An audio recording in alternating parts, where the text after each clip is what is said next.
نحمده ونصلي على رسوله الكريم اما بعد فاعوذ بالله من الشيطان الرجيم بسم الله الرحمن الرحيم رب اشرح لي صدري ويسر لي امري واحلل عقدة من لساني يفقهوا قولي اللهم فقهنا في الدين ربي يسر ولا تعسر وتمم بالخير وبك نستعين يا فتاح اللهم حاسبنا حسابا يسيرا اللهم لا سهل الا ما جعلته سهلا وَأَنْتَ تَجْعَلُ الْحَزْنَ سَهْلًا إِلَّا شِئْتَ۔ سورہ زاریات، یہ سورت مکی ہے۔ شروع اللہ کے نام سے جو سب پر مہربان بہت مہربان ہے۔ وَالزَّارِيَاتُ ذَرْوًا، قسم ہے ان ہواؤں کی جو گرد اور غبار اڑا کر بکھیر دیتی ہیں، یعنی زاریات کہتے ہیں ہواؤں کو جو گرد اور غبار یعنی اپنے ساتھ ڈسٹ لیتی ہیں اور سب کچھ بکھیر دیتی ہیں، ان ہواؤں کی اللہ تعالیٰ قسم کھا رہے ہیں۔ پھر ان کی جو بادلوں کا بوجھ اٹھاتی ہیں، پھر ان کی جو آسانی سے روا دواں ہو جاتی ہیں یعنی ادھر ادھر آسانی سے بہتی ہیں، پھر ان کی جو چیزیں تقسیم کرتی ہیں کہ جو وعدہ تم سے کیا جا رہا ہے وہ یقینی طور پر سچا ہے۔ تقسیم کرتی ہیں مطلب جہاں اللہ تعالیٰ ہواؤں کو لے جاتے ہیں، پھر وہاں سے بارش، پھر وہاں بارش برستی ہے، پھر وہاں سے غلہ اور کھیتیاں اگ کر آتی ہیں کہ یہ جو وعدہ تم سے کیا جا رہا ہے وہ یقینی طور پر سچا ہے۔ کون سا وعدہ؟ قیامت کا وعدہ۔ ان سب کی قسم کھا کر اللہ تعالیٰ کیا کہہ رہے ہیں کہ یہ سب کچھ سچا وعدہ ہے اور اعمال کا بدلہ یقیناً مل کر ہی رہے گا۔ اور قسم ہے راستوں والے آسمان کی۔ روایتوں سے پتہ چلتا ہے آسمان میں بھی راستے ہوتے ہیں جن کے دروازے ہوتے ہیں اور وہاں سے فرشتے اترتے ہیں، چڑھتے ہیں اور قسمتیں تمام چیزیں وہاں سے اترتی ہیں اور روح کو بھی وہاں تک لے جایا جاتا ہے مرنے کے بعد۔ کہ تم متضاد باتوں میں شک میں پڑے ہوئے ہو، یعنی اختلاف والی باتوں میں شک میں پڑے ہوئے ہو، اور اس آخرت کی حقیقت سے تو وہی منہ موڑتا ہے جو حق سے بالکل مڑا ہوا ہو۔ خدا کی مار ہو ان پر جو عقیدے کے معاملے میں اٹکل پچو باتیں بنایا کرتے ہیں، یعنی خدا کی مار ہو ان پر جو عقیدے کے بارے میں خیالی باتیں بنایا کرتے ہیں، اپنی من گھڑت باتیں بنایا کرتے ہیں، جو غفلت میں ایسے ڈوبے ہیں کہ سب کچھ بھلائے بیٹھے ہیں۔ پوچھتے ہیں کہ جزا اور سزا کا دن کب ہوگا؟ اس دن ہوگا جب انہیں آگ پر تپایا جائے گا کہ چکھو مزہ اپنی شرارت کا۔ یہی ہے وہ چیز جس کے بارے میں تم یہ مطالبے کرتے تھے کہ وہ جلدی آ جائے۔ متقی لوگ بے شک باغوں میں اور چشموں میں اس طرح رہیں گے کہ ان کا پروردگار انہیں جو کچھ دے گا اسے وصول کر رہے ہوں گے۔ وہ لوگ اس سے پہلے ہی نیک عمل کرنے والے تھے، وہ رات کے وقت کم سوتے تھے، وہ سحری کے اوقات میں استغفار کرتے تھے، اور ان کے مال اور دولت میں سائلوں اور محروم لوگوں کا باقاعدہ حق ہوتا تھا۔ یعنی پرہیزگاروں کی علامت کیا ہے؟ اللہ تعالیٰ نے کیا بتا دی کہ وہ رات کے وقت کم سوتے ہیں اور سحری کے وقت استغفار کرتے ہیں۔ تو الحمدللہ رمضان میں بھی آپ سب یہی عمل کرتے ہیں، تو زیادہ سے زیادہ کوشش کریں کہ کیونکہ رمضان جو ہے اس لیے آتے ہیں تاکہ ہم پورے سال کی اللہ تعالیٰ میں پریکٹس کروا دیں اسے ایک مہینے میں، تو رمضان میں جو ہم کرتے ہیں پورے سال ہمارا وہی عمل رہنا چاہیے۔ آپ تہجد پڑھتے ہیں، آپ اٹھتے ہیں، آپ استغفار کرتے ہیں، تو وہی کوشش کریں اور اللہ تعالیٰ سے دعا کریں کہ اللہ تعالیٰ میرا یہ عمل سارا سال رہے۔ اور سائلوں کو اور محروموں کا ہمارے مال میں حق ہوتا ہے، اس لیے ان کو دینے کے بعد احسان نہیں جتانا بلکہ یہ سوچنا ہے کہ اللہ کا شکر ہو ہم نے ان کا حق ادا کر دیا، ورنہ اس حق کے بارے میں پوچھا جاتا۔ اور ان کے لیے جو یقین کرنے والے لوگ ہوں، زمین میں بہت سی نشانیاں ہیں، اور خود تمہارے اپنے وجود میں بھی، کیا پھر بھی تمہیں دکھائی نہیں دیتا؟ اور آسمان ہی میں تمہارا رزق بھی ہے اور وہ چیز بھی جس کا تم سے وعدہ کیا جا رہا ہے، لہٰذا آسمان اور زمین کے پروردگار کی قسم یہ بات یقیناً ایسی سچی ہے جیسے یہ بات کہ تم بولتے ہو۔ اے پیغمبر، یعنی جو قیامت کی بات ہے اور اعمال ہمیں جزا اور سزا ملے گی، یہ بات یقیناً سچی ہے۔ اے پیغمبر، کیا ابراہیم کے معزز مہمانوں کا واقعہ تمہیں نہیں پہنچا؟ یعنی جو فرشتے ابراہیم علیہ السلام کے پاس خوشخبری لے کر آئے تھے، جب وہ ابراہیم کے پاس آئے تو انہوں نے سلام کیا، ابراہیم علیہ السلام نے بھی سلام کیا، اور دل میں سوچا یہ کچھ انجان لوگ ہیں۔ پھر وہ چھپکے سے اپنے گھر والوں کے پاس گئے اور ایک موٹا سا بچڑا لے آئے، یعنی بھنا ہوا بچڑا، اور اسے ان مہمانوں کے سامنے رکھ دیا۔ کہنے لگے کیا آپ لوگ کھاتے نہیں؟ اس سے ابراہیم علیہ السلام نے اپنے دل میں ڈر محسوس کیا۔ انہوں نے کہا ڈریے نہیں، انہیں ایک لڑکے کی خوشخبری دی جو بڑا عالم ہوگا، یعنی انہوں نے ایک لڑکے کی خوشخبری دی جو عالم ہوگا اور پیغمبر ہوگا. ان پر ان کی بیوی زور سے بولتی ہوئی آئی. انہوں نے اپنا چہرہ پیٹ لیا اور کہنے لگی کیا ایک بانجھ بڑھیا بچہ جنے گی؟ مہمانوں نے کہا تمہارے پروردگار نے ایسا ہی فرمایا ہے. یقین جانو وہی ہے جو بڑی حکمت کا بڑے علم کا مالک ہے. ابراہیم علیہ السلام نے کہا اللہ کے بھیجے ہوئے فرشتے تم کس مہم پر ہو؟ یعنی اللہ کے بھیجے ہوئے فرشتوں تم کس مہم پر ہو، یعنی اصل کام تمہارا کیا ہے؟ کیونکہ وہ سمجھ گئے جب انہوں نے بتایا کہ ہم فرشتے ہیں اس لیے ہم کھا نہیں رہے ہیں، تو پھر ابراہیم علیہ السلام سمجھ گئے کہ وہ امپورٹنٹ مشن کے لیے آئے ہیں، صرف بچے کی خوشخبری دینے کے لیے نہیں آئے.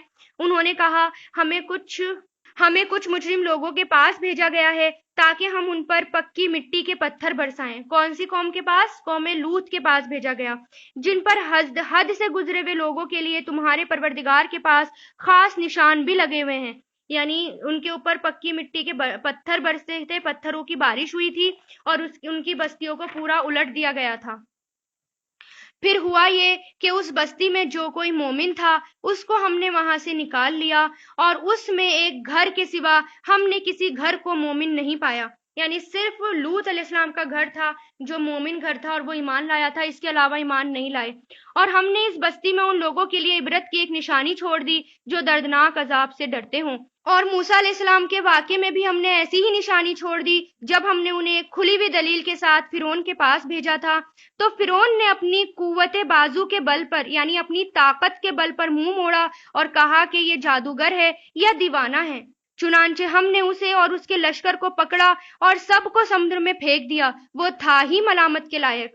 نیز قوم عاد میں بھی ہم نے ایسی ہی نشانی چھوڑ دی تھی جب ہم نے ان پر ایک ایسی آندھی بھیجی جو ہر بہتری سے بانجھ تھی، یعنی ہر طریقے سے وہ بانجھ تھی، یعنی اس کے اندر کوئی بہتری نہیں تھی. اس آندھی کے اندر وہ جس چیز پر سے گزری اسے ایسا کر کے چھوڑ دیا جیسے وہ گل کر چورا چورا ہو گئی ہو.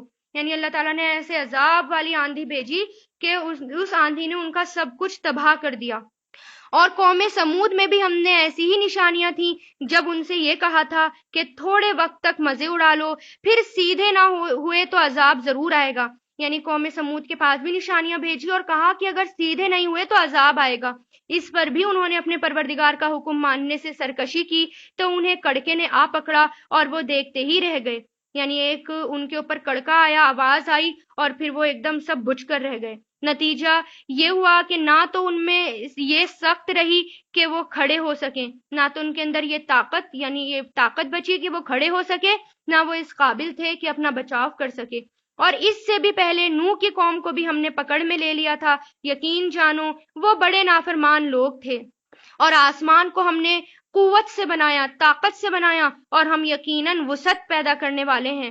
اور زمین کو ہم نے فرش بنایا، چنانچہ ہم کیا خوب بچھانے والے ہیں. اور ہر چیز کو ہم نے جوڑے پیدا کیے تاکہ تم نصیحت حاصل کرو. لہٰذا ڈرو اللہ کی طرف، یقین جانو یعنی لہٰذا دوڑو اللہ کی طرف اور یقین جانو کہ میں اس کی طرف سے تمہارے لیے صاف صاف خبردار بن کر آیا ہوں. یعنی اللہ تعالیٰ کی طرف ہمیں رجوع کرنی اور نیکیوں میں آگے بڑھنا ہے، یہ ہے اللہ تعالیٰ کی طرف دوڑنا.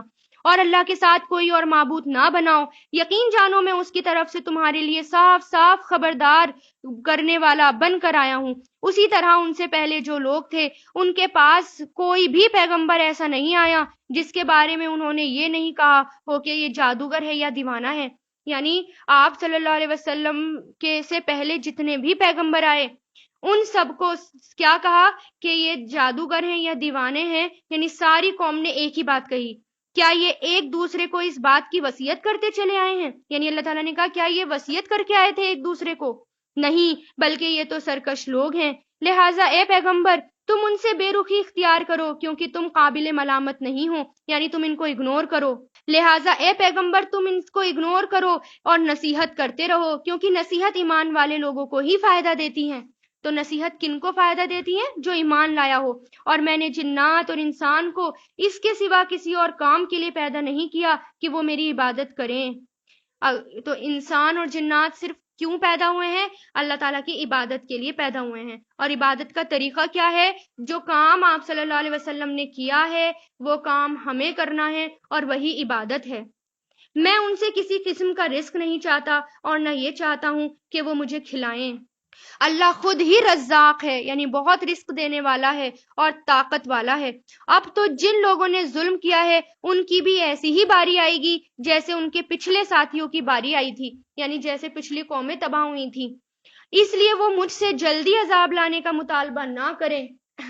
تو یعنی جیسے پچھلی قوم پر عذاب آیا تو اللہ تعالیٰ کہہ رہے ہیں کہ ان پر بھی اسی طرح عذاب آ سکتا ہے۔ اب تو جن لوگوں نے ظلم کیا ہے ان کی بھی ایسی ہی باری آئے گی جیسے ان سے پچھلے ساتھیوں کی باری آئی تھی، اس لیے وہ مجھ سے جلدی عذاب لانے کا مطالبہ نہ کریں۔ غرض جن لوگوں نے کفر اپنا لیا ان کی اس دن کی وجہ سے بڑی خرابی ہوگی جس کا ان سے وعدہ کیا جا رہا ہے، یعنی جب عذاب آ جائے گا یا قیامت آ جائے گی اس دن بہت بڑی خرابی ہوگی۔ الحمدللہ سورہ زاریات بھی پوری ہوئی۔ سورہ طور، یہ سورت مکی ہے۔ شروع اللہ کے نام سے جو سب پر مہربان بہت مہربان ہے۔ قسم ہے طور کی۔ طور جو ہے وہی پہاڑ ہے جس پر موسیٰ علیہ السلام کو تورات ملی تھی اور یا جس پر اللہ تعالیٰ سے وہ ہم کلام ہوئے تھے، اس کی قسم اللہ تعالیٰ کھا رہے ہیں، اور اس کتاب کی جو ایک کھلے ہوئے صحیفوں میں لکھی ہوئی ہے، یعنی اس سے مراد نام اعمال بھی ہیں اور لوح محفوظ بھی۔ اور قسم ہے بیت المعمور کی۔ بیت المعمور کعبے کے اوپر، یعنی ٹھیک جہاں پر ہمارا بیت اللہ ہے، کعبہ شریف ہے، اس کے اوپر ٹھیک ساتویں آسمان پر ایک جگہ ہے، ایک عبادت گاہ ہے بیت المعمور، جو کہ فرشتوں کا کعبہ کہا جاتا ہے۔ اس پر ہر روز فرشتے طواف کرتے ہیں۔ اس کی بھی قسم اللہ تعالیٰ نے کھائی ہے کہ قسم ہے بیت المعمور کی اور بلند کی ہوئی چھت کی، یعنی آسمان کی طرف اشارہ ہے، اور بھرے ہوئے سمندر کی کہ تمہارے پروردگار کا عذاب ضرور آنے والا ہے۔ یعنی ان سب کی قسم کھانے کے بعد اللہ کیا کہہ رہے ہیں کہ عذاب ضرور آنے والا ہے، کوئی نہیں جو اسے روک سکے۔ جس دن آسمان تھر تھرا کر لرز اٹھے گا اور پہاڑ ہولناک طریقے سے چل پڑیں گے، تو اس دن بڑی خرابی ہوگی ان کی جو حق کو جھٹلاتے ہیں، جو بےہودہ باتوں میں ڈوبے ہوئے کھیل رہے ہیں۔ اس دن جب انہیں دھکے دے کر جہنم کی آگ کی طرف دھکیلا جائے گا، استغفر اللہ، کہ یہ ہے وہ آگ جس کو تم جھٹلایا کرتے تھے، بھلا کیا یہ جادو ہے یا تمہیں اب بھی کچھ نظر نہیں آ رہا؟ داخل ہو جاؤ اس میں، پھر تم صبر کرو یا صبر مت کرو، تمہارے لیے سب برابر ہے۔ یعنی تم چاہے چیخو پکارو یا صبر کرو، جہنم میں سب برابر ہے۔ تمہیں انہی کاموں کا بدلہ دیا جائے گا جو تم کیا کرتے تھے۔ متقی لوگ بے شک باغوں میں اور نعمتوں میں ہوں گے، اور ان کے پروردگار ہی نے انہیں دوزخ کے عذاب سے جس طرح بچایا اس کا لطف اٹھا رہے ہوں گے۔ یعنی ان کے پروردگار نے انہیں جس طرح نوازا، یعنی دنیا میں بھی اتنا کچھ دیا اور پھر دوزخ میں بھی اللہ تعالیٰ، اور جس کو اللہ تعالیٰ نے دوزخ سے بچا لیا تو دنیا میں بھی ان کو ملے گا اور آخرت میں بھی ان کو ملے گا، تو وہی ہیں جو لطف اٹھائیں گے اس دن۔ ان سے کہا جائے گا کہ خوب مزے سے کھاؤ پیو ان اعمال کے صلے میں جو تم کیا کرتے تھے۔ وہ ایک قطار میں لگی ہوئی اونچی نشستوں پر، یعنی اونچے اونچے تختوں پر تکیہ لگائے ہوئے ہوں گے، اور ہم بڑی بڑی آنکھوں والی حوروں سے ان کا بیاہ کر دیں گے۔ اور جو لوگ ایمان لے آئے ہیں اور ان کی اولاد نے بھی ایمان میں ان کی پیروی کی تو ان کی اولاد کو ہم انہی کے ساتھ شامل کر دیں گے اور ان کے عمل میں بھی کسی چیز کی کمی نہیں کریں گے۔ ہر انسان کی جان اپنی کمائی کے بدلے میں رہن رکھی ہوئی ہے۔ رہن کا مطلب ہے گروی، جیسے گروی دنیا میں بھی رکھتا ہے انسان، جیسے گروی اس سامان کو کہتے ہیں جو کسی ادھار دینے والے نے اپنے ادھار کی ادائیگی کی ضمانت کے طور پر مقروض سے لے کر اپنے پاس رکھ لیا ہو، یعنی جس سے جو مقروض ہے اس سے لے کر اپنے پاس کوئی سامان رکھ لیا ہو، اسے گروی کہتے ہیں۔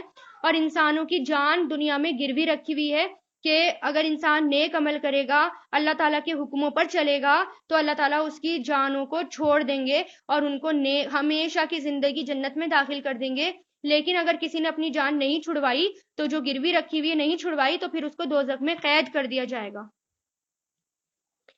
اور ہم انہیں ایک کے بعد ایک پھل اور گوشت اور جو ان کا دل چاہے گا دیے چلے جائیں گے۔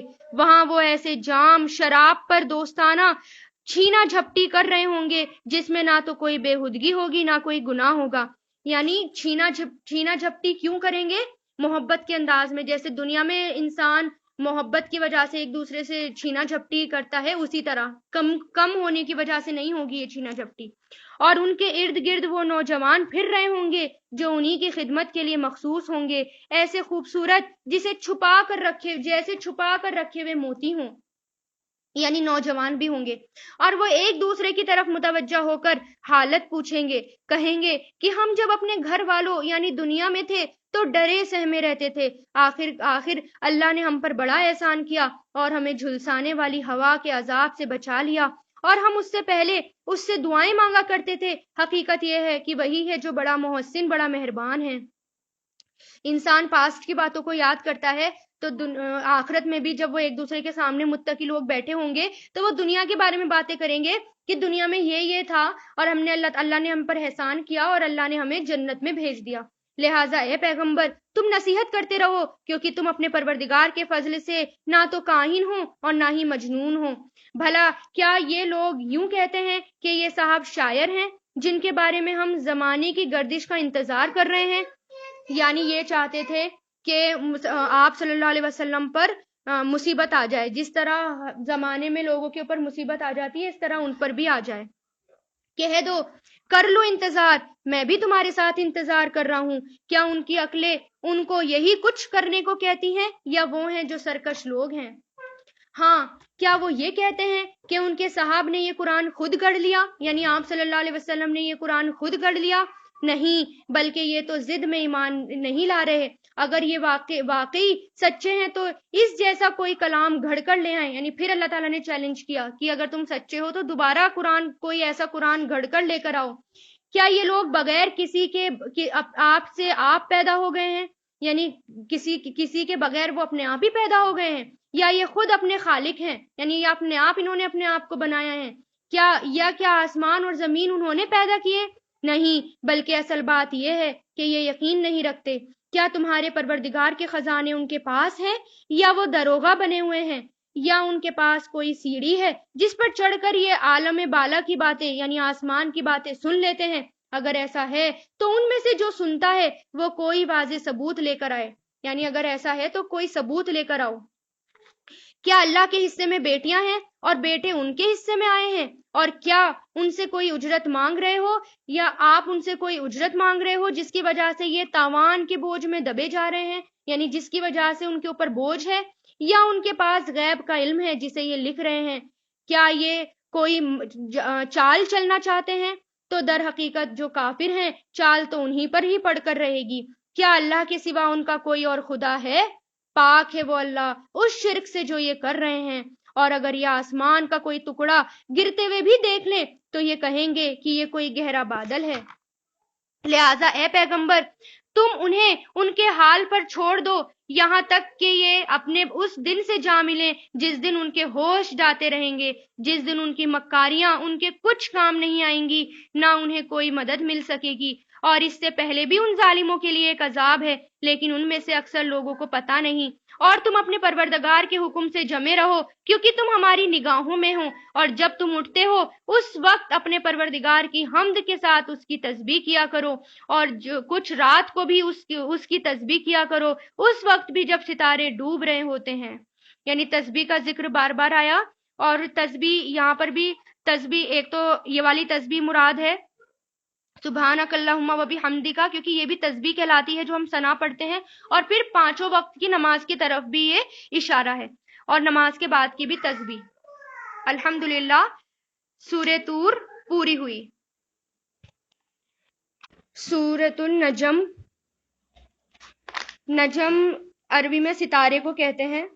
یہ سورت مکی ہے۔ شروع اللہ کے نام سے جو سب پر مہربان بہت مہربان ہے۔ قسم ہے ستارے کی جب وہ گرے، یعنی ستارہ جب گرنے سے مراد یہاں پر جب ستارہ غائب ہو جاتا ہے اس سے لیا گیا ہے یہ، اور آج کل کی جب ریسرچ ہو رہی ہے تو اس میں اس آیت سے یہ پتہ لگایا جا رہا ہے یا یہ تفسیر کی جاتی ہے کہ اس کے مراد بلیک ہول بھی ہو سکتا ہے، کیونکہ وہاں پر جا کر ستارے غائب ہو جاتے ہیں، وہ ایک طرح سے ستاروں کو سک کر لیتا ہے اور ستارے گر جاتے ہیں اور پتہ نہیں چلتا کہاں ہیں۔ تو قسم ہے ستارے کی جب وہ گرے، اے مکہ کے باشندوں یہ تمہارے ساتھ رہنے والے صاحب نہ تو راستہ بھولے ہیں اور نہ ہی بھٹکے ہیں، یعنی آپ صلی اللہ علیہ وسلم کے بارے میں ہے کہ نہ تو وہ راستہ بھولے ہیں اور نہ وہ بھٹکے ہیں، اور یہ اپنی خواہشات سے کچھ نہیں بولتے نہ، اور یہ تو خالص وہی ہے جو ان کے پاس بھیجی جاتی ہے۔ یعنی اپنی خواہشات سے کچھ نہیں بولتے، وہی جو اللہ تعالیٰ بھیجتے ہیں وہی بات آپ لوگوں کو بتاتے ہیں۔ انہیں ایک ایسے مضبوط طاقت والے فرشتے نے تعلیم دی جو قوت کا حامل ہے، یعنی جبریل امین۔ اب یہاں سے ان کی صفت بتائی جا رہی ہے جبریل امین کی، کہ جو بہت زیادہ طاقتور ہیں۔ چنانچہ وہ سامنے آ گیا، یعنی جبریل امین کے بارے میں، چنانچہ وہ سامنے آ گیا جبکہ وہ بلند افق پر تھا، یعنی آسمان پر تھے۔ پھر وہ قریب آیا اور جھک پڑا، یہاں تک کہ وہ 2 کمانوں کے فاصلے کے برابر قریب آ گیا۔ 2 کمانوں سے مراد یہاں پر اہل مکہ جب کسی سے ان کو دوستی کرنی ہوتی تھی یا کسی کو اپنا حلیف بنانا ہوتا تھا تو وہ اپنے ایک دوسرے کی طرف اپنی کمانیں کر دیا کرتے تھے، اور وہ اتنے قریب آ جاتے تھے جتنی کمان قریب ہوتی ہے، یعنی ایک ہاتھ کے برابر سمجھ لیں آپ اس کو۔ تو اس سے مراد یہ ہوتا تھا کہ اب ان میں پکی دوستی ہو گئی ہے، اب یہ ایک دوسرے کے دوست ہیں اور ایک دوسرے کے حلیف ہیں اور ایک دوسرے کا ہمیشہ ساتھ دیں گے۔ تو اس لیے عربی زبان نے وہی محاورہ استعمال کیا ہے اللہ تعالیٰ نے یہاں پر، کہ یہاں تک کہ وہ 2 کمانوں کے برابر ہو گیا، بلکہ اس سے بھی زیادہ نزدیک۔ اس طرح اللہ کو اپنے بندے پر جو وحی نازل فرمانی تھی اللہ تعالیٰ نے وہ نازل فرما دی۔ جبریل امین کے بارے میں مشرکین مکہ پوچھتے رہتے تھے، سوال کرتے رہتے تھے کہ جب حضور پاک صلی اللہ علیہ وسلم کے پاس جو فرشتہ وحی لے کر آتا ہے تو وہ تو اپنی اصلی شکل میں آتا نہیں ہے، تم آپ صلی اللہ علیہ وسلم کو کیسے پتا کہ وہ جبریل امین ہے؟ اس لیے اللہ تعالیٰ نے بتایا ہے کہ نہیں، وہ تو آپ صلی اللہ علیہ وسلم کے سامنے آئے ہیں اور اپنی اصلی شکل میں بھی وہ آئے ہیں، اور آپ صلی اللہ علیہ وسلم نے ان کو 2 بار دیکھا ہے، اور جو کچھ انہوں نے دیکھا دل نے اس میں کوئی غلطی نہیں کی۔ یعنی آپ صلی اللہ علیہ وسلم نے جو دیکھا، یعنی جبریل امین کو دیکھا، تو دل نے اس میں کوئی غلطی نہیں کی۔ کیا پھر بھی تم اس سے اس چیز کے بارے میں جھگڑتے ہو جسے وہ دیکھتے ہیں؟ یعنی جبریل علیہ السلام کے بارے میں جھگڑتے ہو، اور در حقیقت یہ ہے کہ انہوں نے اس فرشتے کو ایک مرتبہ اور بھی دیکھا، اس بیر کے درخت کے پاس جس کا نام سدرۃ المنتہا ہے، اس کے پاس جنت المأوا ہے، یعنی جنت میں ہے یہ۔ جب آپ صلی اللہ علیہ وسلم کو معراج پر لے جایا گیا تھا، یہ آسمانوں پر ہے، معراج کا سفر جب آپ کو کرایا گیا تھا تو سدرۃ المنتہا کے پاس جو کہ ایک پیڑ ہے، بیر کا درخت ہے، وہاں جا کر بھی انہوں نے آپ صلی اللہ علیہ وسلم نے جبریل امین کو اصلی شکل میں دیکھا تھا، اور اس کو جنت الماوا بھی کہا گیا، کیونکہ جنت الماوا کا مطلب ہوتا ہے، ماوا مطلب ٹھکانہ، یعنی جو جنت ہمیشہ کا ٹھکانہ ہے۔ تو اللہ تعالیٰ بتا رہے ہیں کہ آپ صلی اللہ علیہ وسلم نے جبریل امین کو دیکھا تو وہ اصلی میں دیکھا، آپ صلی اللہ علیہ وسلم جھوٹ نہیں بول رہے، جیسا بتا رہے ہیں بالکل وہ صحیح ہے، اور یہاں پر بھی نہیں بلکہ ایک مرتبہ اور دیکھا۔ اس وقت اس بیر کے درخت پر جو چیزیں چھائی ہوئی تھیں اس پر وہ چھائی ہوئی تھی۔ پیغمبر کی آنکھ نہ تو چکرائی اور نہ ہی وہ حد سے آگے بڑھی، یعنی بیری کا درخت دیکھتے ہی دیکھتے اتنا خوبصورت ہو گیا، اور سونے کے پتنگے اس کے آس پاس جو ہے منڈرانے لگے، اور وہ اتنا الگ تھا اور اتنا خوبصورت تھا کہ آپ صلی اللہ علیہ وسلم نے کہا کہ دنیا میں کوئی ایسی چیز نہیں ہے جس کے بارے میں یہ کہہ کر میں یہ بتا سکوں کہ وہ ایسا تھا، وہ اتنا الگ تھا۔ تو اس کو دیکھ کر نہ تو آپ صلی اللہ علیہ وسلم کی آنکھیں چکرائیں اور نہ ہی حد سے بڑھی۔ سچ تو یہ ہے کہ انہوں نے اپنے پروردگار کی بڑی بڑی نشانیوں میں سے بہت کچھ دیکھا۔ بھلا کیا تم نے لات اور عزا کی حقیقت پر غور کیا ہے؟ لات اور عزا ان کے بنائے ہوئے بت تھے جو انہوں نے اپنے آپ نام رکھ لیے تھے، ایک میل تھا اور ایک فیمیل تھا، اور اس ایک اور تیسرے پر جس کا نام منات ہے، یعنی یہ تینوں بت ہیں جس کے بارے میں تم باتیں کرتے ہو، کیا تم نے ان پر غور کیا ہے جو تم ان کے آگے سجدہ کرتے ہو اور عبادت کرتے ہو؟ تو اللہ تعالیٰ کہنے کیا تم نے ان سب پر غور کیا؟ کیا تمہارے لیے تو بیٹے ہیں اور اللہ تعالیٰ کے لیے بیٹیاں ہیں؟ پھر تو یہ بڑی بھوندی تقسیم ہوئی، یعنی بہت ہی بیکار کی تقسیم ہوئی۔ ان کی حقیقت اس کے سوا کچھ نہیں ہے کہ یہ کچھ نام ہیں جو تم نے اور تمہارے باپ داداؤں نے رکھ لیے ہیں، اللہ نے ان کے حق میں کوئی ثبوت نازل نہیں کیا۔ در حقیقت یہ کافر لوگ محض وہم اور گمان اور نفسانی خواہشات کے پیچھے چل رہے ہیں، حالانکہ ان کے پروردگار کی طرف سے ان کے پاس ہدایت آ چکی ہے۔ کیا انسان کو ہر اس چیز کا حق پہنچتا ہے جس کی وہ تمنا کرے؟ نہیں، کیونکہ آخرت اور دنیا تو تمام تر اللہ کے اختیار میں ہے، یعنی دنیا اور آخرت صرف اور صرف اللہ کے اختیار میں ہے، اور کسی کے آگے جھکنا جو ہے اللہ تعالیٰ کے ساتھ شرک کرنا یہ ان کو حق نہیں دیتا، یعنی انسانوں کا یہ حق نہیں کہ وہ کسی اور کے آگے جھکے۔ اور آسمان میں کتنے ہی فرشتے ہیں جن کی سفارش کسی کے کچھ بھی کام نہیں آ سکتی، البتہ اس کے بعد ہی کام آ سکتی ہے کہ اللہ جس کے لیے چاہے اجازت دے دے اور اس پر راضی ہو جائے. یعنی اللہ تعالیٰ جس کے لیے راضی ہوں اور جس کے لیے اجازت دے دے، سفارش صرف فرشتے اسی کے لیے ہی کر سکتے ہیں. جو لوگ آخرت پر ایمان نہیں رکھتے وہ فرشتوں کے زنانے ناموں سے یاد کرتے ہیں، یعنی فرشتوں کو زنانے ناموں سے یاد کرتے ہیں، یعنی فیمیل نام لے کر، کیونکہ مشرکین مکہ یہ کہا کرتے تھے کہ جو یہ فرشتے ہیں وہ فیمیل ہیں، اس لیے اللہ تعالیٰ کہہ رہے ہیں کہ جو آخرت پر یقین نہیں رکھتے وہ ایسی باتیں کرتے ہیں، وہ فرشتوں کو زنانے ناموں سے یاد کرتے ہیں، حالانکہ انہیں اس بات کا ذرا بھی علم نہیں، وہ محض گمان کے پیچھے چل رہے ہیں، یعنی اپنی خیالی باتوں کے پیچھے چل رہے ہیں، اور در حقیقت کے وہم اور گمان حق کے معاملے میں بالکل کارآمد نہیں، یعنی حق اور گمان سچ کے آگے بالکل بیکار ہیں، بالکل کام آنے والے نہیں. لہٰذا اے پیغمبر، تم ایسے آدمی کی فکر نہ کرو جس نے ہدایت سے منہ موڑ لیا ہے اور دنیاوی زندگی کے سوا وہ کچھ اور چاہتا ہی نہیں. ایسے لوگوں کے علم کی پہنچ بس یہیں تک ہے، یعنی صرف دنیا تک ہی ان کی پہنچ ہے. تمہارا پروردگار ہی خوب جانتا ہے کہ کون اس کے راستے سے بھٹک چکا ہے، اور وہی خوب جانتا ہے کہ کون سیدھے راستے پر آ گیا. اور آسمان میں جو کچھ ہے وہ بھی اور زمین میں جو کچھ ہے وہ بھی صرف اللہ کا ہے. نتیجہ یہ ہے کہ جنہوں نے برے کام کیے ہیں وہ ان کو ان کے عمل کا بھی بدلہ دے گا، اور جنہوں نے نیک کام کیے ہیں ان کو بہترین بدلہ عطا کرے گا. ان لوگوں کو جو بڑے بڑے گناہوں اور بے حیائی کے کاموں سے بچتے ہیں، البتہ کبھی کبھار پھسل جانے کی بات اور ہے. یقین رکھو تمہارا پروردگار بہت وسیع مغفرت والا ہے، اور تمہیں خوب جانتا ہے کہ جب اس نے تمہیں زمین سے پیدا کیا اور جب تم اپنی ماؤں کے پیٹ میں بچے تھے، لہٰذا تم اپنے آپ کو پاکیزہ نہ ٹھہراؤ. وہ خوب جانتا ہے کہ کون متقی ہے. یعنی اللہ تعالیٰ کہہ رہے ہیں کہ اللہ کے نیک بندے، یعنی جن کو نیک اعمال کا بدلہ ملے گا، وہ ہیں جو کبھی کبھار ان سے گناہ ہو جاتے ہیں، اور اس بڑے بڑے گناہ کبھی کبھار ہو جاتے ہیں لیکن وہ فوراً اللہ تعالیٰ کی طرف رجوع کرتے ہیں اور فوراً اللہ تعالیٰ سے معافی مانگتے ہیں. اور پھر کبھی کبھار اگر پھسل بھی گئے اور پھر فوراً اللہ تعالیٰ سے معافی مانگتے ہیں تو اللہ تعالیٰ ان کو بہت معاف کرنے والا ہے. پھر اللہ تعالیٰ احسان یاد دلا رہے ہیں اپنا کہ کس طرح اللہ تعالیٰ نے انسان کو پیدا کیا، اور کس طرح انسان کچھ بھی نہیں تھا، اپنے ماں کے پیٹ میں تھا، لیکن پھر اللہ تعالیٰ نے اس کو باہر نکالا اور بھرپور جوانی تک پہنچا دیا. اللہ تعالیٰ یہ ساری نعمتیں اس کو یاد دلا رہے ہیں. اے پیغمبر، بھلا تم نے اس شخص کو بھی دیکھا ہے جو حق سے منہ موڑ گیا ہو، اور جس نے تھوڑا سا دیا پھر رک گیا. یعنی یہاں پر ایک شخص کا ذکر ہے، حافظ ابن جریر کے وغیرہ نے یہ بیان کیا ہے کہ ایک شخص تھا، وہ کافر تھا اور قرآن کی کچھ آیتیں سن کر ایمان لانے کی طرف مائل ہو گیا، یعنی قرآن کی کچھ آیتیں سنی اور اسلام لے کر آ گیا. اور اس کے ایک کافر دوست نے اس سے کہا کہ تم اپنے باپ داداؤں کے دین کو کیوں چھوڑے ہوئے بیٹھے ہو؟ تو اس کے جواب میں اس نے کہا کہ میں آخرت کے عذاب سے ڈرتا ہوں. تو اس کے دوست نے کہا اگر تم مجھے کچھ پیسے دے دو تو میں تمہاری ذمہ داری لیتا ہوں کہ آخرت کے عذاب میں تمہارا عذاب میں اپنے سر لے لوں گا اور میں تمہیں بچا لوں گا، لیکن اس کے بدلے میں تم مجھے پیسے دو. پھر اس شخص نے کچھ پیسے دے دیے، پھر اس نے اور مانگے تو پھر اس نے نہیں دیے.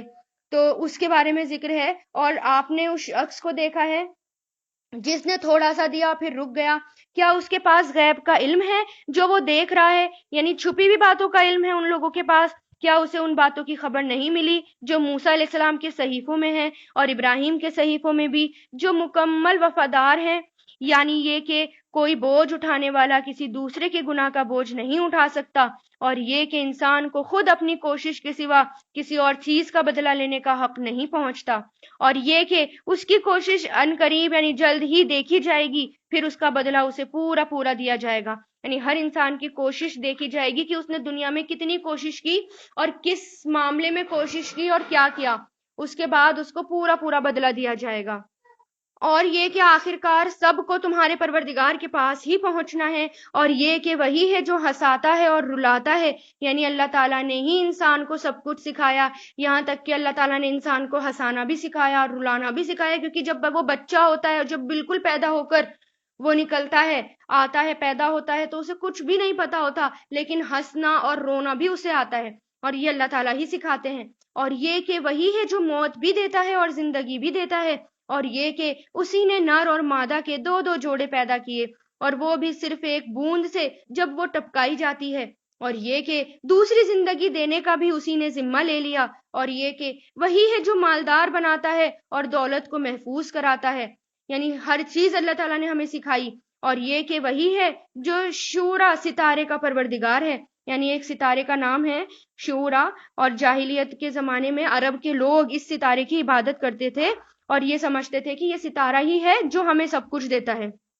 تو اللہ تعالیٰ اسی کا نام لے کر کہہ رہے ہیں کہ وہی ہے جو شورا ستارے کا پروردگار ہے، اور یہ کہ وہی ہے جس نے پچھلے زمانے کی قوم عاد کو ہلاک کیا اور سمود کو بھی ہلاک کیا، اور اس نے کسی کو بھی نہیں چھوڑا، اور اس سے پہلے نوح کی قوم کو بھی اسی نے ہلاک کیا، بے شک وہ سب سے زیادہ ظالم اور سرکش لوگ تھے، اور جو بستیاں اوندھی گری ہوئی تھیں ان کو بھی اسی نے اٹھا پھینکا تھا، پھر جس خوفناک چیز نے انہیں ڈھانپا وہ انہیں ڈھانپ کر رہی، یعنی ان کے اوپر عذاب آ گیا آسمان سے اور اس خوفناک چیز نے ان سب کو ڈھانپ لیا۔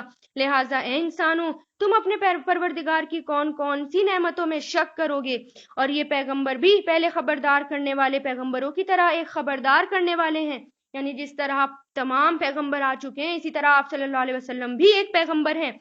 جو گھڑی جلد آنے والی ہے وہ قریب آ پہنچی، یعنی قیامت کی جو گھڑی ہے وہ قریب ہی آ گئی، اللہ کے سوا کوئی نہیں ہے جو اسے ہٹا سکے، تو کیا تم اسی بات پر حیرت کرتے ہو اور اس کا مذاق بنا کر ہنستے ہو اور روتے نہیں ہو، جبکہ تم تکبر کے ساتھ کھیل کود میں پڑے ہوئے ہو؟ اب بھی جھک جاؤ اللہ کے سامنے اور اس کی بندگی کر لو۔ یعنی اللہ تعالیٰ کہہ رہے ہیں کہ تم ہنستے ہو اللہ کے معاملے میں، تمہیں رونا نہیں آتا، لیکن جب قیامت آئے گی تو انسان اتنا روئے گا، حسرت کرے گا کہ کاش میں بچ جاتا، کاش میں اپنے اللہ تعالیٰ کو صحیح طریقے سے پہچان لیتا اور اس کا حق ادا کرتا۔ الحمدللہ سورہ نجم پوری ہوئی۔ وآخر الدعوانا ان الحمد للہ رب العالمین۔ سبحانک اللہم و بحمدک ونشہد ان لا الہ الا انت نستغفرک ونتوب الیک۔